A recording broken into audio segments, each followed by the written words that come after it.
عاشورہ کا دن یہ کتنا ہسٹوریکل ڈے ہے، کیسے کیسے عظیم واقعات عاشورے کے دن ہوئے، اور پھر وہ واقعہ ہوا جو آج بھی مسلمانوں کو تڑپا دیتا ہے۔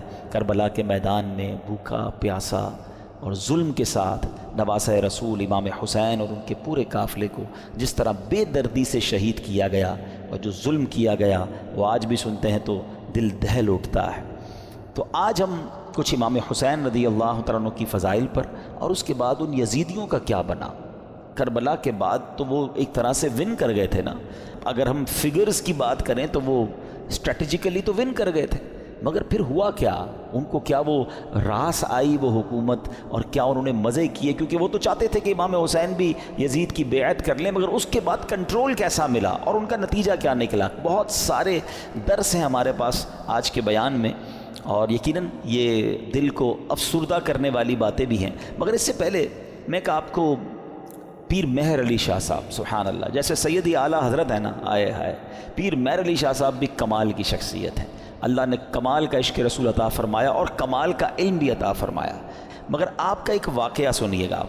ایک بار ایک پادری آپ کے پاس آیا، عیسائیوں کا پادری تھا، اور وہ کہتا ہے کہ قرآن پاک میں آپ کا دعویٰ یہ ہے کہ تمام چیزوں کا ذکر ہے، ہر بات کی اس کے اندر جو ہے وہ ڈیٹیل موجود ہے، تو امام حسین تو آپ کے نبی کے نواسے ہیں، اور اسلام کی خاطر اتنی بڑی قربانی دی، کربلا کے میدان میں سب کچھ لٹا دیا، لیکن ان کا ذکر تو قرآن مجید میں موجود نہیں ہے۔ پیر مہر علی شاہ صاحب سے وہ کہتے ہیں، پیر مہر علی شاہ صاحب نے اس انگریز کا، اس پادری کا یہ اطمینان کے ساتھ اعتراض سنا، اور آپ نے کہا کہ کیا آپ نے قرآن پورا پڑھا ہے؟ تو پادری کہتے ہیں ہاں میں نے پورا قرآن پڑھا ہے، اور قرآن میں اپنی جیب میں رکھ کے گھومتا ہوں، جو بکلیٹ تھی قرآن کی وہ ساتھ ہی رکھتا تھا۔ تو آپ نے فرمایا اچھا ایسا کرو کہ قرآن پڑھو میرے سامنے، تم کہتے ہو ذکر نہیں ہے، میں تمہیں بتاتا ہوں کہاں ذکر ہے، قرآن پڑھو۔ کہاں سے پڑھوں گا؟ کہیں سے بھی پڑھو، قرآن جدھر سے بھی پڑھنا ہے پڑھو۔ تو پادری حیران ہو گیا۔ اب قرآن اسٹارٹ کرنے سے پہلے اس نے پڑھی بسم اللہ الرحمن الرحیم۔ پیر مہر علی شاہ صاحب نے کہا بس رک جاؤ، بسم اللہ الرحمن الرحیم پڑھی ہے نا، تو اب غور سے سنو۔ اور آپ نے فرمایا کہ بسم اللہ شریف کے علم العادات کے لحاظ سے 786 عادات ہیں، آپ بھی جانتے ہوں گے 786 یہ جو ہے نا عادات بنتے ہیں، یہ پورا علم ہے علم العادات کا۔ تو آپ نے فرمایا کہ نوٹ کرو بسم اللہ الرحمن الرحیم میں 786 عدد ہیں، اور امام حسین جو لفظ امام حسین ہے اس کے عدد ہیں 210، لکھو اپنے پاس۔ امام حسین کا سن پیدائش ہے 4 ہجری، لکھو آگے 4۔ آپ کا سن شہادت 61 ہجری ہے، لکھو آگے 61۔ لفظ کرب و بلا کے جو عدد بنتے ہیں وہ بنتے ہیں 261، لکھو 261۔ امام حسن کے عدد بنتے ہیں 200۔ امام حسن کا شہادت جو سن ہے وہ ہے 50 ہجری۔ اب ان سب کو ٹوٹل کرو، جب اس نے ٹوٹل کیا تو اس کا رزلٹ بھی 786 آتا ہے۔ ہمارے علماء کا علم دیکھو۔ اب اس پادری کے سامنے آپ فرماتے ہیں ابھی تو ایک ہی آیت پڑھی ہے، اس میں امام حسین کا نام بھی موجود ہے، ان کی پیدائش کا سن کا ذکر بھی موجود ہے، امام حسین کی سال شہادت کا ذکر بھی موجود ہے، امام حسین کے بھائی جان امام حسن کا نام بھی موجود ہے۔ اس آیت سے پتہ چل گیا کہ یہ دونوں بھائی بھی ہیں۔ آگے چلو گے تو قرآن میں اور بھی اس طرح کے واقعات مل جائیں گے۔ اللہ اکبر۔ جب پادری نے بسم اللہ الرحمن الرحیم کی تفسیر کا یہ انداز پیر مہر علی شاہ صاحب سے سنا تو اس کا دل نور ایمان سے جگمگایا، وہ کلمہ پڑھ کر مسلمان ہو گیا۔ یہاں پر علم قرآن اور علماء کرام کو اللہ پاک نے کیسا مقام دیا ہوا تھا، یہ بھی ہمیں سیکھنے کو ملتا ہے۔ اور سبحان اللہ، پھر نگاہ ولی میں وہ تاثیر دیکھی، بدلتی ہزاروں کی تقدیر دیکھی۔ اچھا پھر آگے یہاں پر یہ بھی یاد رہے، یہ تو ایک علم العادات کے ذریعے جواب تھا، ورنہ بسم اللہ شریف کے اندر کیا کچھ موجود ہے۔ مولا علی شیر خدا کرم اللہ تعالی وجہ الکریم، آپ پتہ ہے کیا ہیں؟ آپ باب صلی علیہ کہلاتے ہیں۔ ہم نے منقبت میں سنا نا، ہیں وہی جن کو باب صلی علیہ کہیں۔ باب صلی علیہ کا مطلب کیا ہے؟ آقا فرماتے ہیں، حدیث پاک کا مضمون ہے، میں علم کا شہر ہوں اور علی اس کا دروازہ ہے، یعنی باب ہے اس شہر کے۔ تو آپ فرماتے ہیں کہ اگر میں چاہوں تو بسم اللہ کی تفسیر سے 70 اونٹ بھر دوں، یعنی اس کا مطلب یہ ہوا کہ اتنے کاغذوں پر اتنی بکس بن جائیں گی تفسیر کی، صرف بسم اللہ شریف کی، کہ 70 اونٹوں پر اس کو رکھا جائے گا تب جا کر کمپلیٹ ہوگی۔ تو یہ ہے قرآن اور یہ ہے علم القرآن جو ہمارے اسلاف کو معلوم تھا، مگر آج ہم قرآن سے بہت دور ہیں، ہم قرآن پڑھتے نہیں ہیں۔ اچھا یہ تو ایک فی البدی جواب تھا پیر مہر علی شاہ صاحب کا کہ جناب علم العادات سے یہ ذکر کیا، مگر قرآن مجید فرقان حمید میں اہل بیت اطہار کا صراحت کے ساتھ اور سبحان اللہ گویا ان کی شان اور ان کی منقبت قرآن بیان کرتا ہے۔ کتنی خوبصورت ایک آیت ہے قرآن پاک کی، پارہ 22 ہے، سورہ احزاب، آیت نمبر ہے 33۔ اللہ قرآن میں ارشاد فرماتا ہے انما یرید اللہ لیذھب عنکم الرجس اہل البیت ویطہرکم تطہیرا۔ ترجمہ، اے نبی کے گھر والوں، اللہ تو یہی چاہتا ہے کہ تم سے ہر ناپاکی دور فرما دے اور تمہیں پاک کر کے خوب صاف ستھرا کر دے۔ طبرانی اور مسلم شریف میں حدیث پاک میں ہے کہ پیارے آقا علیہ الصلوۃ والسلام نے حضرت علی، حضرت فاطمہ اور حسنین کریمین رضی اللہ تعالیٰ عنہم کو چادر مبارک میں لے کر یہ آیت تلاوت فرمائی، اور ایک روایت میں ہے کہ آپ علیہ الصلوۃ والسلام نے دعا کی، مولا یہ میرے اہل بیت ہیں، انہیں خوب ستھرا فرما دے۔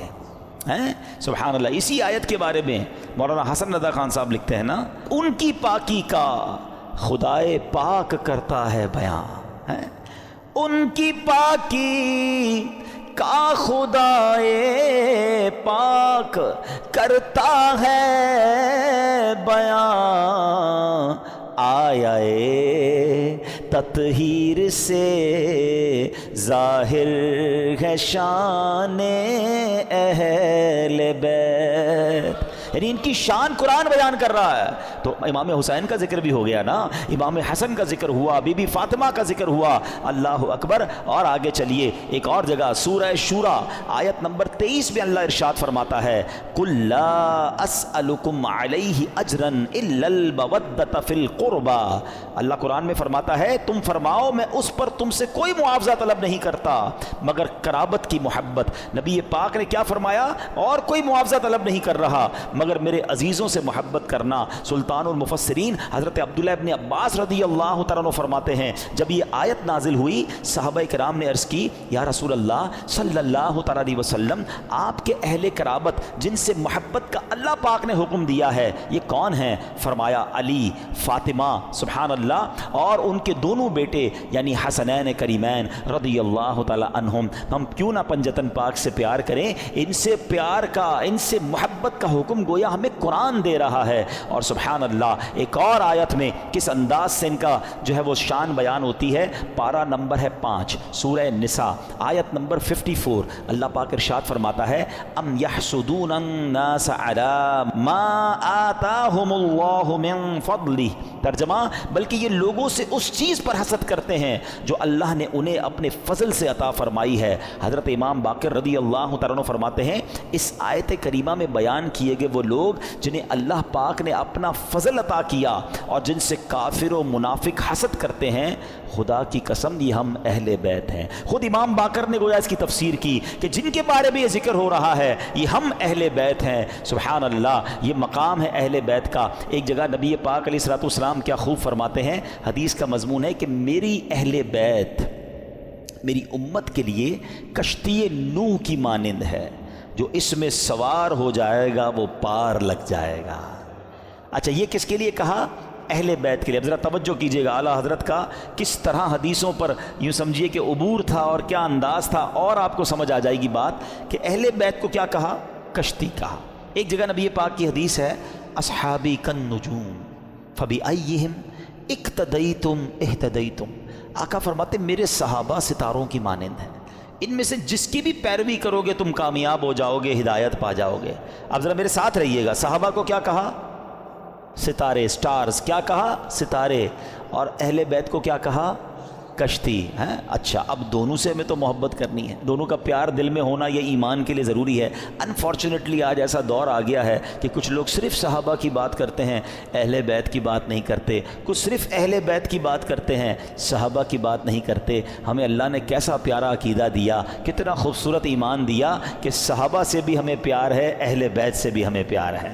اچھا پھر سیدی اعلیٰ حضرت نے ان دونوں حدیثوں کو کس طرح ایک شعر میں پرو دیا، جو میں پہلے بیان میں سٹارٹ میں کہہ رہا تھا نا نا کہ اعلیٰ حضرت کو پڑھو تو سمجھ آئے گا وہ کیا ہستی ہیں، کیا مقام ہے، علم کیسا تھا۔ سیدی اعلیٰ حضرت کہتے ہیں اہل سنت، ہم اہل سنت والے ہیں نا، سب سے پیار ہے نا، صحابہ سے بھی اہل بیت سے بھی۔ سنو، اہل سنت کا ہے بیڑا پار، اصحاب حضور نجم ہیں اور ناؤ ہے عطرت رسول اللہ کی۔ کہتے ہیں اہل سنت والوں کا تو بیڑا پار ہی لگنا ہے۔ اب جو تھوڑا سا اسٹڈی کرتے ہیں کہ یہ جو سمندر پار کرنے کے لیے دو چیزیں بڑی ضروری ہیں، اچھی کشتی اور ستارے ہیں۔ اب تو کمپاس وغیرہ آ گئے، ورنہ پہلے ستاروں سے ہی راستہ تلاش کیا جاتا تھا۔ تو فرمایا ہمارا تو بیڑا پار ہونا ہے، کشتی جو ہے ہماری جو اہل بیت ہے، اور ستارے جو ہیں وہ ہمارے صحابہ ہیں، دونوں کا پیار دل میں ہے، دونوں کو فالو ہم کر رہے ہیں، انشاءاللہ بیڑا پار لگ جانا ہے۔ تو یہ ہے اہل بیت۔ اچھا، اب اہل بیت کو ذرا وسیع طریقے سے ایک براڈ مینٹالٹی کے ساتھ سمجھیے کہ اس میں کون کون شامل ہیں۔ خاص اہل بیت کا ذکر تو آپ نے سن لیا کہ نبی پاک نے اپنی چادر میں بی بی فاطمہ اور حسنین کریمین کو لیا، ایک جگہ مولا علی کے بارے میں فرمایا گیا، لیکن یعنی اہل بیت میں شامل کس کس کو کیا گیا؟ علماء فرماتے ہیں، اور بھی قرآن پاک کی چونکہ آیات ہیں، تو اہل کا معنی ہے والا اور بیت کا معنی ہے گھر، یعنی اہل بیت کا مطلب ہوا گھر والا۔ تو اہل بیت کے جو نبی پاک کے گھر والے وہ کون ہیں؟ تو سب سے پہلے پیارے آقا کی ازواج مطہرات، ٹھیک ہے، جنہیں قرآن کریم نے کیا کہا؟ امہات المومنین، مومنین کی ماں کہا۔ تو یہ پیارے آقا کے اہل بیت میں ہیں۔ پھر پیارے آقا علیہ السلام کی تمام اولاد پاک، آپ کے تمام شہزادے، چاروں شہزادیاں اور ان شہزادیوں کی اولاد، ان سب کو اہل بیت کہا جاتا ہے۔ سبحان اللہ۔ اور پھر بی بی عائشہ صدیقہ رضی اللہ تعالیٰ عنہ کا مرتبہ یہ ہے، اہل بیت میں تو ساری ازواج مطہرات ہیں، کیونکہ مولانا حسن رضا خان صاحب کی منقبت چل رہی تھی۔ تو آپ جب نبی پاک علیہ السلام کے ساتھ کمرے میں ہوتی اور جبریل امین جب وحی لے کر آتے نا، تو حجرہ عائشہ میں داخل ہونے سے پہلے اجازت لیا کرتے کہ حضور کیا میں اندر آ سکتا ہوں؟ Look at the status of that particular house, حجرہ عائشہ۔ اچھا، حجرہ عائشہ کون سا ہے پتہ ہے آپ کو؟ آج جو ہم سنہری جالیوں پہ حاضری دیتے ہیں نا، جو نبی پاک آج جہاں جلوہ فرما ہے، یہ وہی گھر تھا، یہ وہی کمرہ تھا، یہ وہی حجرہ عائشہ تھا جو آج روضہ رسول بنا ہوا ہے۔ مولانا حسن کیا لکھتے ہیں؟ ان کے گھر میں بے اجازت جبرائیل آتے نہیں، ان کے گھر میں بے اجازت جبرائیل آتے نہیں، قدر والے جانتے ہیں قدر و شان اہل بیت۔ تو بہرحال اہل بیت کی کیا بات ہے، سبحان اللہ، یہ گھرانہ میرے حضور کا ہے۔ اور پھر اسی گھرانے کے چشم و چراغ امام حسین رضی اللہ تعالیٰ عنہ نے جو قربانی کی داستان رقم کی، سبحان اللہ، نانا کے دین کے پرچم کو اپنا سر کٹا کر بلند کر دیا۔ امام حسین ایسی باکرامت شخصیت ہیں کہ آپ کی جو ولادت ہے نا، آپ کی جو برتھ ہے، وہ برتھ بھی کرامت ہے۔ آپ 6 مہینے میں، آپ کا جو حمل تھا ماں کے پیٹ میں آپ رہے، وہ 6 مہینے رہے۔ اور یاد رہے کہ پوری دنیا میں سیدنا یحییٰ علیہ السلام اور امام عالی مقام امام حسین کے علاوہ کوئی ایسا بچہ زندہ نہیں رہا جس کی مدت حمل 6 ماہ ہوئی ہو۔ یعنی آپ فرام دا ڈے 1 آپ کی ولادت ہی کرامت ہے۔ اور سبحان اللہ، آپ کے رخسار مبارک کا حال یہ تھا، آپ کے چہرے پر نور ایسا تھا کہ آپ کے دونوں رخسار سے ایسا نور نکلتا تھا کہ کمرے اور دیواریں روشن ہو جایا کرتی تھی۔ اور کیوں نہ ہو، کس کے نواسے ہیں، کن کے پھول ہیں، آقا کی نگاہوں کے تارے ہیں۔ اور پھر تو جبھی تو کہتے ہیں، مل کر پڑھ لیں، تیری نسل پاک میں ہے بچہ بچہ نور کا، تیری ہے بچہ بچہ نور کا، تو ہے عین نور تیرا سب گھرانہ نور۔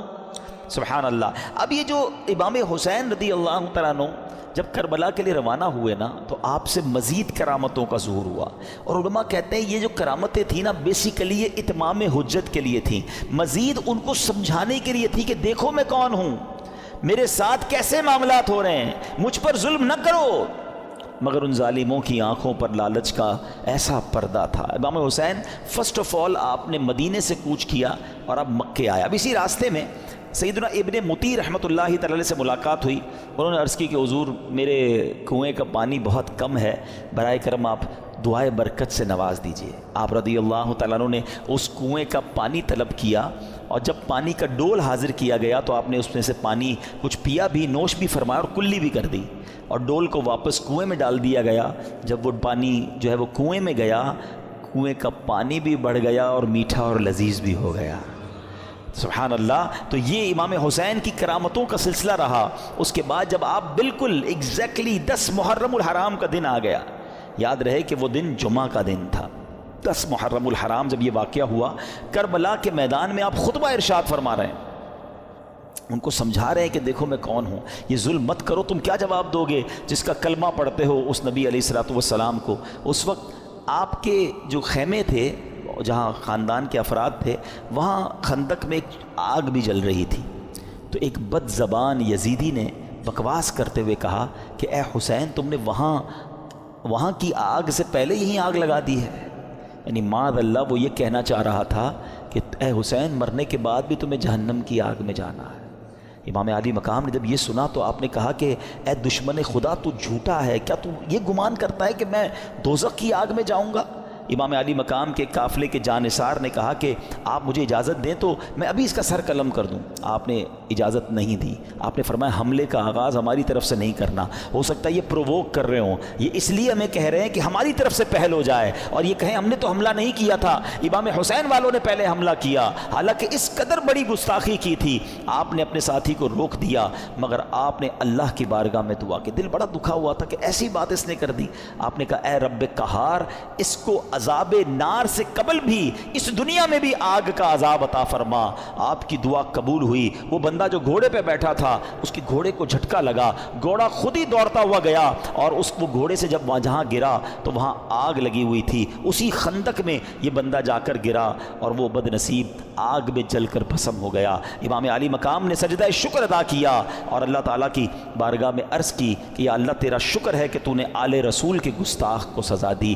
اب یہاں بھی ان کے سامنے یہ واقعہ ہو رہا ہے، سارے لوگ دشمن سامنے کھڑے ہیں، اور یہ آپ کی دعا قبول ہو رہی ہے، آپ کے گستاخ کو سزا مل رہی ہے، مگر وہ سمجھنے کے لیے تیار نہیں ہے، وہ انڈرسٹینڈ کرنے کے لیے تیار نہیں ہے۔ آپ یقین کریں جو کربلا کے میدان میں امام حسین نے خطبہ دیا ہے نا ان یزیدیوں کے سامنے، لاسٹ خطبہ، حالانکہ اپنے سارے شہید ہو چکے تھے، مگر پھر بھی، حالانکہ اس وقت تو عام آدمی تو یہ سوچے کہ اب انہوں نے سب میرے بندے مار دیے، اب میں نے ان کو نہیں چھوڑنا، اب آخری وقت بھی سلو کی بات کرتے رہے، انہیں سمجھانے کی بات کرتے رہے، انہیں یہ بتاتے رہے کہ میں کون ہوں، یاد کرو میرے آقا مجھے کیا کہا کرتے تھے، تم قیامت کے دن اس ظلم کا جواب کیسے دو گے۔ یعنی یہ بھی امت رسول سے پیار ہے کہ یہ اس عذاب میں نہ گرفتار ہو جائیں۔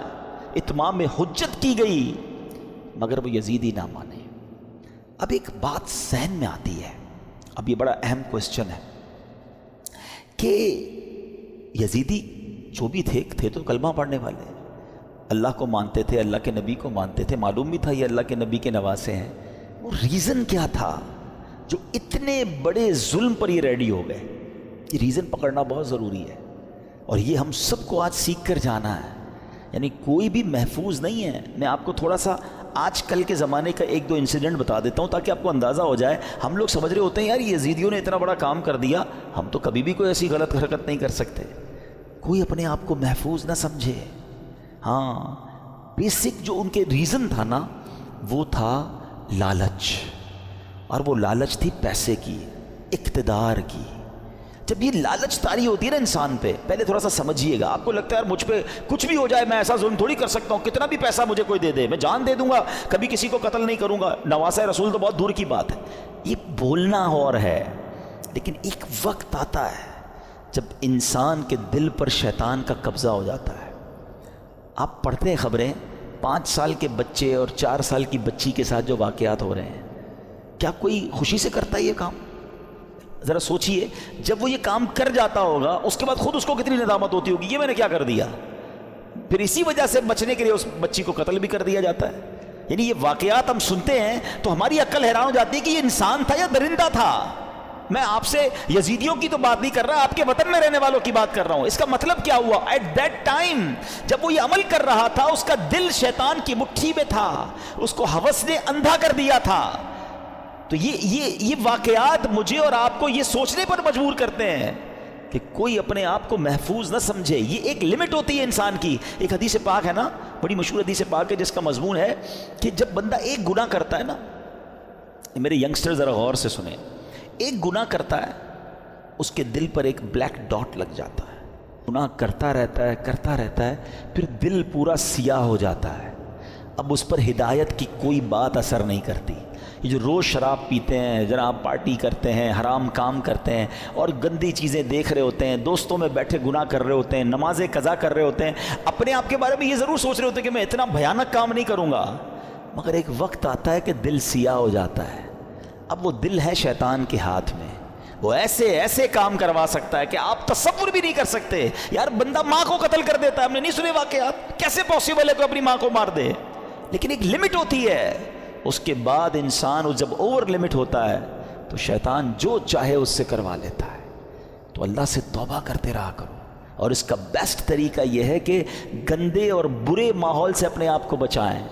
جو ایسے لوگوں میں اٹھتے بیٹھتے ہیں نا جو ہر وقت حرام چیزوں کی باتیں کر رہے ہوتے ہیں، یار پیسہ ہونا چاہیے تبھی زندگی میں مزہ ہوگا، جدھر سے بھی آتا ہے آنے دو، بس پیسہ بڑھنا چاہیے، ابھی تو ہم نے وہ رکھنا ہے، ابھی تو ہم نے وہ لینا ہے. میں ایک جگہ بیٹھا تھا، یہ باتیں ہو رہی تھی، میں نے کہا یار کیا کریں گے اتنا پیسہ؟ تو ایک بندہ کہتا ہے میں نے تو خواب دیکھا ہوا ہے 6000 کروڑ کی یاچ لوں گا.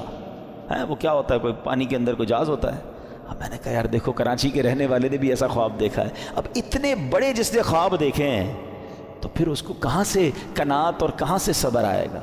اللہ کی رضا پر راضی رہنا ہم کب سیکھیں گے؟ تو بہرحال میرے پیارے اسلامی بھائیوں، سوچو اس بات کی، یہ کیسے، اس ریزن کو پکڑیے. یزیدیوں کے ایسا کیا ہو گیا تھا کہ یہ اندھے ہو گئے تھے؟ آج بھی بندہ اندھا ہوتا ہے. ہاں، ظلم کرنے والے نہیں دیکھے آپ نے؟ بندوں کو ڈرل کرتے ہیں، ہاتھ پیر کاٹتے ہیں، قتل کر دیتے ہیں، پیسے چاہیے قتل کرنے کے لیے، تو وہ کیسے تیار ہو جاتے ہیں؟ ان کا دل سیاہ ہو گیا. اب ان سے کچھ بھی کروا لو. یہ شراب ہے نا، اس کو ام الخبائث کہا گیا، برائیوں کی ماں. یہ وہ چیز ہے کہ اس کا جو عادی ہو جائے، اب شراب کے علاوہ بھی عجیب عجیب نشے آ گئے، نشے میں گرفتار جو ہوا نا، اب اس کو ماں بہن کی بھی تمیز نہیں ہے، اس کو کسی کی بھی تمیز نہیں ہے. وہ کر جائے گا جو کوئی سوچ ہی نہیں سکتا، اور اس کے بعد وہ خود بھی شرمندہ ہوگا کہ یہ میں نے کیا کیا، نشے میں تھا. تو یہ وہی بات ہے کہ بندہ جب برائی کی طرف جاتا ہے تو ایک کے بعد دوسری، دوسری کے بعد تیسری، تیسری کے بعد چوتھی. یہ غور کیجیے، یہ بات ہمیں یہ سمجھنی ہوگی کہ ہمیں اپنے آپ کو گناہوں سے بچانا ہے، ورنہ یزیدی راستے پر چلنے میں دیر نہیں لگتی جس کو پیسے کی لالچ نے گھیرا ہوا ہے. اچھا ایک اور عجیب بات بتاؤں میں آپ کو، ہم دل کو عربی میں کیا کہتے ہیں؟ قلب. کیا کہتے ہیں؟ امراض قلب لکھا ہوتا ہے، قلب موٹے کاف سے. اس کا مطلب کیا ہے؟ میننگ آف قلب، منقلب ہونے والا، بدلنے والا. یہ جو دل ہے نا یہ بدلتا رہتا ہے. اب میں آپ کو کچھ ایگزامپلز دیتا ہوں، آپ کو سمجھ آئے گی میری بات.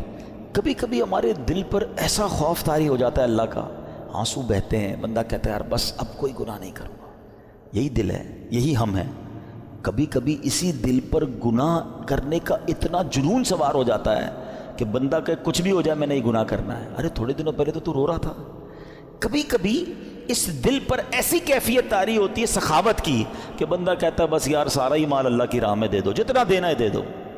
کبھی کبھی اسی دل پر ایسی بخل طاری ہوتا ہے، بندہ کہتا ہے 1 روپیہ خرچ نہیں کروں گا.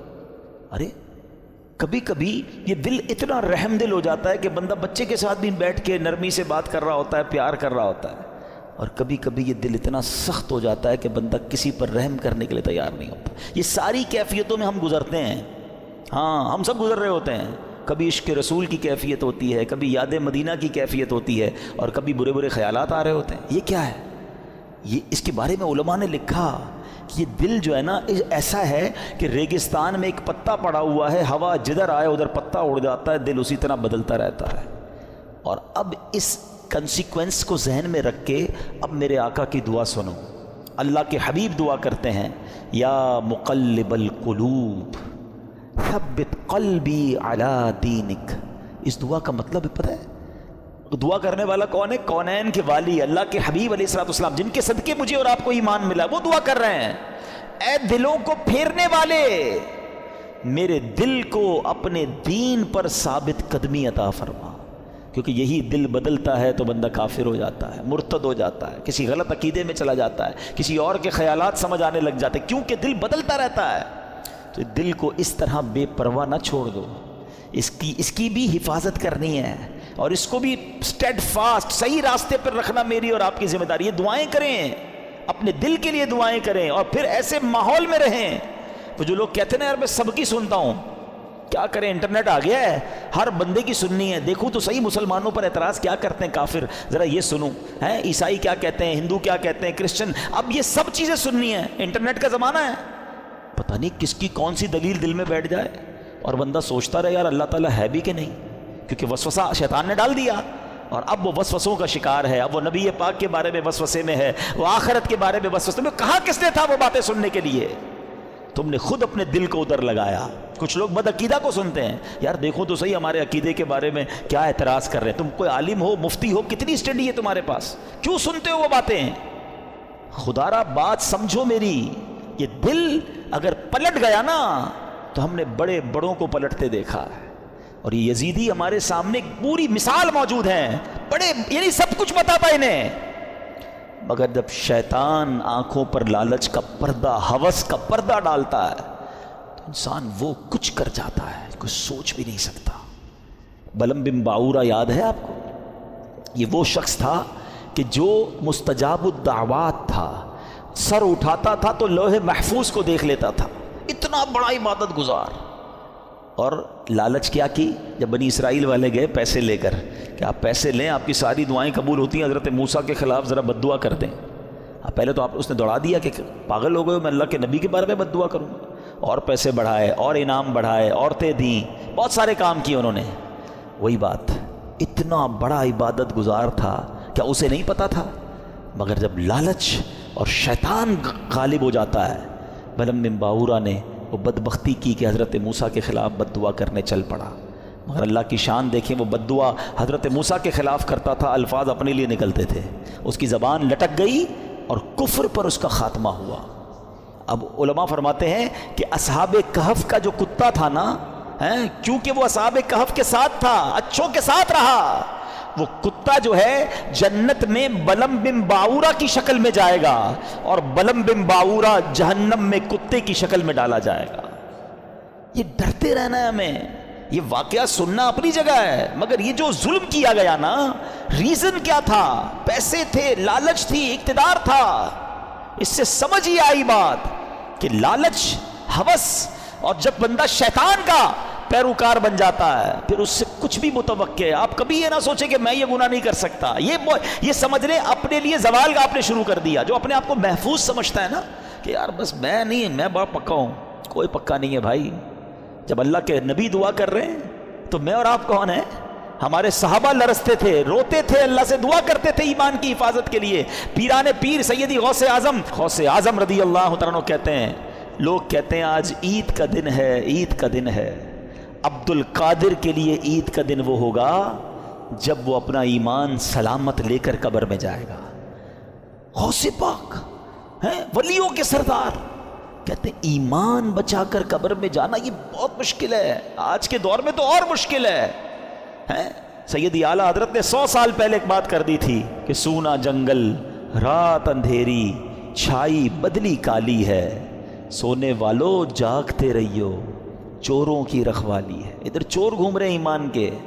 کہتے ہیں آنکھ سے کاجل صاف چرا لیں، یا وہ چور بلا کے ہیں، تیری گٹھڑی تاکی ہے اور تو نے نیند نکالی ہے. تم سو رہے ہو، مزے کر رہے ہو، فکر ہی نہیں ایمان کی. ایمان کی فکر کرو، اعمال کی فکر کرو. اچھی صحبت بہت ضروری ہے. آج بھی یزیدی ٹولہ موجود ہے جو لوگوں کے ایمان چھیننے کے لیے اور برائیوں کی طرف مسلمانوں کو لگانے کے لیے تیار ہے. ہمیں ڈھونڈنا ہے آج کے دور میں بھی حسینی لوگوں کو کہ وہ کون ہیں جو سچے پنجتن کے غلام ہیں اور ہمیں حسینی طریقے پر چلاتے ہیں اور پکڑ پکڑ کر ہمیں گناہوں سے بچاتے ہیں. ہمیں اللہ کی اس نعمت پر اللہ کا شکر ادا کرنا چاہیے جو دعوت اسلامی کی صورت میں ہمیں یہ ماحول ملا ہوا ہے۔ اللہ اس ماحول پر ہم سب کو استقامت عطا فرمائے۔ اب میں آپ کو بتاتا ہوں ان ظالموں نے کرنا تھا جو کر لیا، ہوا کیا؟ کتنے پیسے مل گئے، کتنے مزے کر سکے، انجام کیا ہوا؟ یاد رہے کہ جس بدبخت خولی بن یزید نے امام حسین کا سر انور تن سے جدا کیا تھا نا، سر سے کاٹا تھا معاذ اللہ، چند ہی برس کے بعد اس کا کیا انجام ہوا کہ مختار ثقفی، اب اس کے بارے میں آگے جا کے بتاتا ہوں، اس شخص نے قاتلین امام حسین کے لیے ایک آرڈر نافذ کیا اور کہا کہ کربلا کے میدان میں جو بھی یزیدی لشکر میں تھا وہ جہاں پایا جائے اسے مار ڈالا جائے۔ یہ حکم سن کر کوفہ کے جفا شعار سورما بصرہ بھاگنا شروع ہوئے۔ مختار کے لشکر نے ان کا تعقب کیا، جدھر جو ملا اس کو کاٹ ڈالا، اس کو مار ڈالا۔ خولی بن یزید وہ خبیث تھا جس نے امام علی مقام کے سر انور کو تن سے جدا کیا تھا، یہ بھی گرفتار ہوا، مختار کے پاس لایا گیا۔ مختار نے آرڈر کیا دیا، دونوں ہاتھ دونوں پیر پہلے کاٹے جائیں، پھر سولی پر چڑھایا جائے اور پھر آگ میں جھونک دیا جائے۔ اس طرح لشکر ابن سعد کے تمام کو شریروں کو بڑے جس کو کہیں کہ صحیح طریقے سے ہلاک کیا گیا۔ 6000 کوفی جو امام علی مقام کے قتل میں شریک تھے ان کو طرح طرح کے عذابوں کے ذریعے ہلاک کیا گیا۔ کیا منقبت کا ایک اشعار ذرا سنیں، دل دہلا دیتے کہ ان کا ہوا کیا حشر۔ آپ فرماتے ہیں اے تشنگان خون جوانان اہل بیت، دیکھا کہ تم کو ظلم کی کیسی سزا ملی، رسوائے خلق ہو گئے، برباد ہو گئے، مردود و تم کو ذلت ہر دو سرا ملی، دنیا پرستو دین سے منہ موڑ کر تمہیں دنیا ملی نہ عیش و طرب کی ہوا ملی، تم نے اجاڑا حضرت زہرا کا بوستان، تم نے اجاڑا حضرت زہرا کا بوستان، تم خود اجڑ گئے تمہیں یہ بد دعا ملی، آخر دکھایا رنگ شہیدوں کے خون نے، سر کٹ گئے امانہ تمہیں ایک ذرا ملی۔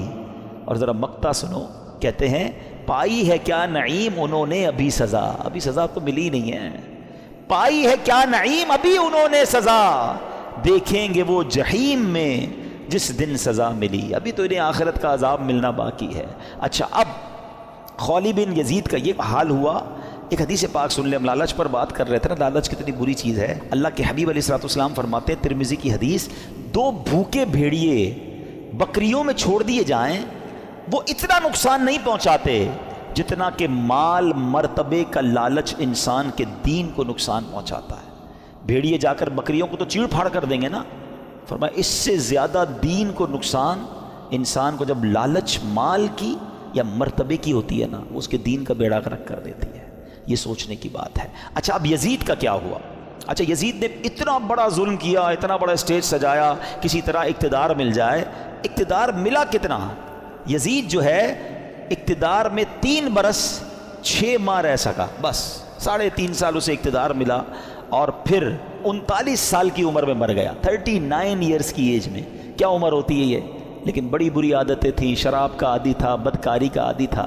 ایک رومی لڑکی سے اس کو عشق ہو گیا، اس لڑکی نے اس کو جنگل میں بلایا، بیابان میں بلایا، اور جب خوب شراب کے نشے میں دھت ہو گیا تو اس کو خنجر کے وار کر کے یہ کہہ کر ہلاک کیا کہ تو بدبخت اپنے نبی کے نواسے سے وفاداری نہ کر سکا، مجھ سے کیا وفاداری کرے گا۔ اس کو مار کر وہ لڑکی چلی گئی، کئی دنوں تک کسی کو پتہ ہی نہ چلا، چیل کوے اس کی لاش کو نوچتے رہے۔ اس کے ساتھی ڈھونڈنے نکلے کہ یزید گیا کدھر، بیابان میں اس کی سڑی ہوئی لاش ملی، کھڈا کھود کر اس کو دفنا دیا گیا۔ یہ انجام ہوا ان ظالموں کا۔ ایک یزید کے بعد سب سے بڑا جو یوں سمجھیے کہ کوفہ کا جو گورنر تھا نا، وہ بڑا مجرم تھا، اس کا نام تھا ابن زیاد۔ ابن زیاد کی بھی آپ دیکھیں اللہ پاک کی، کہتے ہیں نا اللہ اپنی قدرت کے نظارے کیسے دکھاتا ہے۔ 10 محرم ہی کا دن تھا، 6 برس بعد 10 محرم کے دن ابن زیاد انتہائی ذلت کے ساتھ مارا گیا۔ اس کا سر کٹوا کر کوفہ میں مختار ثقفی کو بھجوایا گیا۔ یہ وہی محل تھا جہاں امام حسین کے سر انور کو لایا گیا تھا۔ ٹھیک 6 سال بعد ابن زیاد کے سر کو لایا گیا۔ اب اس کا جب سر رکھا گیا تو ایک بڑا سا سانپ آیا اور اس کے سر کے اندر داخل ہو گیا۔ پورے محل کے لوگ ڈر گئے، کبھی آنکھوں میں جاتا، کبھی ناک میں جاتا۔ تو میرے پیارے اسلامی بھائیوں، یہ واقعات ان یزیدیوں کا انجام ہمیں بتاتا ہے کہ ظلم جو ہے نا تو زیادہ دیر نہیں چلتا ہے۔ اگر دنیا میں آج بھی کوئی ظلم کر رہا ہے، کسی کا مال دبایا ہوا ہے، کسی کا حق دبایا ہوا ہے، کسی کی زمین پہ قبضہ کیا ہوا ہے، کسی کو ویسے ہی ڈرا رہا ہے، وہ یہ نہ سمجھے کہ یہ پائیدار ہے۔ ظالم کا انجام جو ہے نا وہ بڑا ہی عبرتناک ہوتا ہے، پھر دنیا تماشا دیکھتی ہے، اور مظلوم جو ہے اللہ اسے ترقی دیتا ہے۔